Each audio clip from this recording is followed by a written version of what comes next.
জয় শ্রীকৃষ্ণ। রাধে রাধে। ওম শনি দেবায় নমঃ। নমস্কার বন্ধুরা, অমৃত কথা চ্যানেলে আপনাদের সকলকে জানাই স্বাগত। বন্ধুরা, আজকে শনিবার, আর আমরা কথা বলবো শনিদেবকে নিয়ে।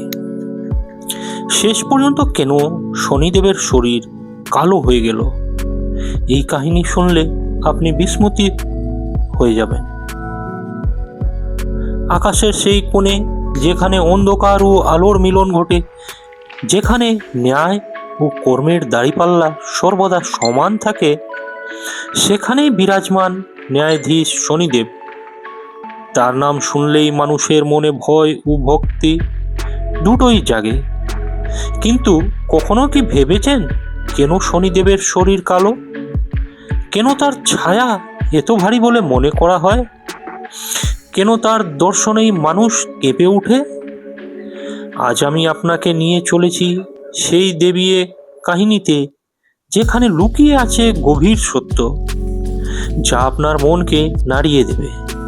এটি ত্যাগ, তপস্যা এবং এক মায়ের অটুট বিশ্বাসের গল্প। নমস্কার প্রিয় দর্শকবৃন্দ,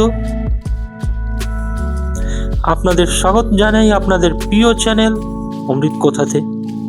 আজ আমরা একটি নতুন গল্প নিয়ে এসেছি, যা অত্যন্ত শিক্ষামূলক ও প্রেরণাদায়ক। শাস্ত্রে বলা হয়েছে, অসম্পূর্ণ কাহিনী দুঃখ ও পাপের কারণ হয়। তাই অনুরোধ, গল্পটি শেষ পর্যন্ত শুনুন। অনেক প্রাচীন কালের কথা, যখন ত্রেতা যুগের সূচনা হচ্ছিল, সূর্যদেব, যিনি তিনটি লোককে আলো দেন, তিনি একজন যোগ্য জীবন সঙ্গিনী খুঁজছিলেন। তখন দেবতাদের স্থপিত বিশ্বকর্মার কন্যা সংজ্ঞা দেবীর সঙ্গে তার বিবাহ হয়। এই দম্পতির তিনটি সন্তান জন্মায়: বৈবস্বত মনু, যমরাজ ও যমুনা দেবী। কিন্তু সূর্যদেবের তেজ এতটাই প্রবল ছিল যে সংজ্ঞা দেবী তার সাহায্য করতে পারছিলেন না। ধীরে ধীরে তার শরীর জ্বলে উঠতে লাগলো, মন অস্থির হয়ে উঠল। অবশেষে একদিন তিনি নিজের ছায়া থেকে একটি প্রতিরূপ সৃষ্টি করেন, যাকে ছায়া দেবী বলা হয়। তিনি ছায়াকে নিজের জায়গায় রেখে তপস্যার জন্য চলে যান। ছায়াদেবী সূর্যদেবের সেবা করতে থাকেন এবং ধীরে ধীরে তিনি ভগবান শিবের ভক্তিতে নিমগ্ন হয়ে পড়েন। ঘন্টার পর ঘন্টা ধ্যান করতেন। একদিন সূর্যদেব 12 বছরের জন্য তপস্যায় চলে গেলে ছায়াদেবীও কঠোর তপস্যা শুরু করেন। তার ভক্তিতে সন্তুষ্ট হয়ে ভগবান শিব আবির্ভূত হন। তিনি আশীর্বাদ দেন, তার গর্ভে এক মহান সন্তান জন্ম নেবে, যে হবে ন্যায়ের দেবতা। শিব বলেন, এই সন্তান শ্যামবর্ণ হবে, কারণ সে আমার নীলকণ্ঠ রূপের প্রভাব বহন করবে। তার নাম হবে শনি। 12 বছর পরে সূর্যদেব ফিরে এসে দেখেন ছায়া গর্ভবতী। তিনি ক্রুদ্ধ হয়ে তাকে বিশ্বাসঘাতক বলেন এবং অভিশাপ দেন, এই সন্তান কালো হবে এবং সবাই তাকে ভয় পাবে। এরপর জন্ম হয় শনিদেবের। গভীর শ্যামবর্ণ, চোখে অসীম শক্তি। সূর্যদেব তাকে নিজের সন্তান হিসেবে গ্রহণ করেননি, কিন্তু ছায়াদেবী তাকে ভালোবাসা, শিক্ষা ও ন্যায়ের পথ দেখান। শনি বড় হয়ে কঠোর তপস্যা করেন এবং শিবের কাছ থেকে ন্যায় বিচারের শক্তি লাভ করেন। তিনি প্রতিজ্ঞা করেন প্রত্যেককে তার কর্ম অনুযায়ী ফল দেবেন। একদিন তাকে নিজের পিতা সূর্যদেবকেও শাস্তি দিতে হয়।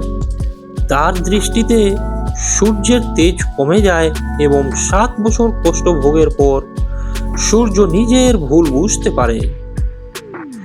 শেষে তিনি শনিদেবকে গ্রহণ করেন এবং আশীর্বাদ দেন। এরপর দেবরাজ ইন্দ্র শনিদেবকে চ্যালেঞ্জ করেন। শনি তার দিকে তাকাতেই ইন্দ্র তার সবকিছু হারান। তখন তিনি নিজের ভুল বুঝে ক্ষমা চান। এই কাহিনী আমাদের শেখায় অহংকার পতনের কারণ। ন্যায় সর্বোপরি। সন্তানদের সাথে কখনো বৈষম্য করা উচিত নয়। সত্যিকারের ভক্তি সবকিছু পরিবর্তন করতে পারে। শনিদেবের কালো রং দুর্বলতা নয়, বরং গভীর তার তপস্যা ও ন্যায়ের প্রতীক।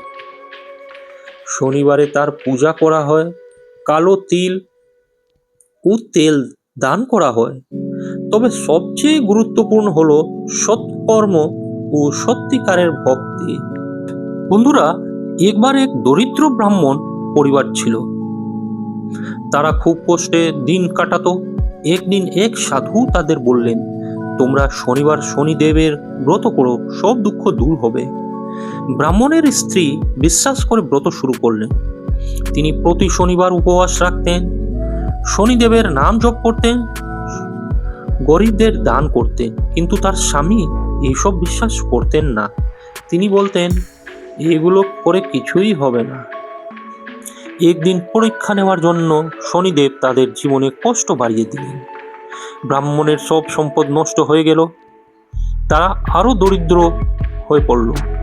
তবুও ব্রাহ্মণের স্ত্রী ব্রত ছাড়লেন না। তিনি ভক্তি নিয়ে পূজা চালিয়ে গেলেন। কিছুদিন পরে শনিদেব তার সামনে প্রকট হয়ে বললেন, তোমার ভক্তিতে আমি সন্তুষ্ট, যা চাও বলো। তিনি বললেন, আমাদের দুঃখ দূর করুন এবং সবাইকে সঠিক পথ দেখান। আশীর্বাদ করলেন। তারপর থেকে তাদের জীবন সুখে ভরে গেল। এই গল্প আমাদের শেখায়, বিশ্বাস, ধৈর্য ও সৎ কাজ করলে শনিদেব অবশ্যই সাহায্য করেন।